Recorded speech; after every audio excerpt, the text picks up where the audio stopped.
This is week 6. I still don't have access to the Google Drive, but honestly, we're just going with it. Um, the weekly learning target is the idea that students will articulate and reflect on complexities related to diversity, equity, and inclusion. But the challenge in this was to keep an open mind, consider options and alternatives to what might have meant school to you. See through the lens of your future students, their potential, their barriers, their educators. Work to remove for students to flourish in learning. And so my first thought in talking with, I've already done my stakeholder interviews. I can't upload them because of Canvas, right? In doing so, there was so many answers I never even considered as an option. Sorry, this is kind of slightly. But there are so many ideas that are out there in social studies and what we're doing.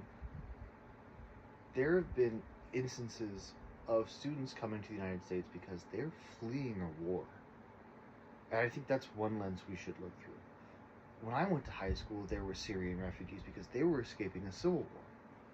They were escaping something they didn't want any part of or had no idea, really, I don't want to say no idea, didn't have any true part of, nor should they, honestly. They're children. When I was an avid tutor, I had students come from the Dominican Republic and the Congo who were fleeing genocide. There's students now coming from Ukraine or Israel or Palestine. They're leaving a battlefield. And that's not just because I want to talk about war. That's not the thing. But it's the fact that you need to be able to look through these students' eyes, see what they have seen, apply your teachings to that. You might have a student that's from Vietnam and need to talk about the Vietnam War. You might have an African American student and you need to talk about the Civil Rights Movement. You might have an Italian student and need to talk about a massacre in New Orleans from 1868. You might have an Irish student and need to talk about no Irish to apply. You might have Japanese students and need to talk about internment camps. There's so much you need to mention. You're going to have Jewish, Polish, Christian, Gypsy students, and you're going to talk about the Holocaust. It's just what's going to happen. You'll have German students, and you need to talk about this. You'll have Italian Americans like myself, and you need to talk about the invasion of Enzio. The crossing of the Enzio River and the invasions of Italy. You're going to have Egyptian students. You're going to have so many things. I'm just spewing out examples. The challenge is to keep an open mind. Us as historians and us as educators in general need to keep an open mind.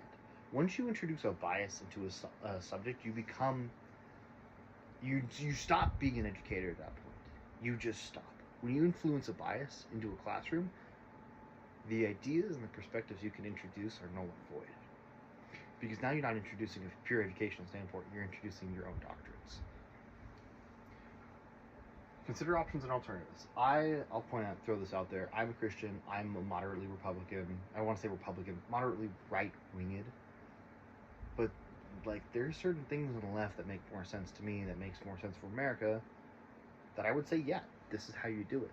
I don't agree with the Dobbs decision because people have rights. I'm literally throwing this out. If you want to rail me in your discussion, cool, so be it, whatever. I don't care. Because if you're indoctrinating me for a belief, you are now as bad as a teacher who only teaches their beliefs.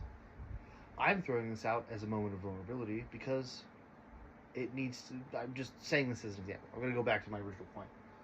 Consider alternatives. As these points of view, middle right, could also talk about the far left. That's an option. Because it happens. Life happens, history happens, government happens, economics happens. Things happen. And we as the future educators need to be able to discuss these things, break them down, and help our students create their narratives. That's what our jobs are as social studies educators is to be. That's it. To what school might have meant. Create an alternative to what school might mean to me. School is not just a place for kids to go and sit in a classroom for 2 hours a day and go to the next classroom and do 2 hours. It's not that. It shouldn't be that.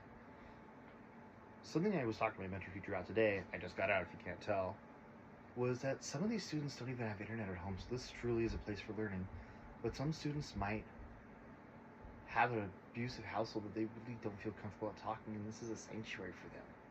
School is so much, and to get out and to do something as wonderful as just learn or be away from an evil or to become a greater good at a school, is what this is meant to be. Thank you, and I'll post my comments. I'll post more questions below when I upload this.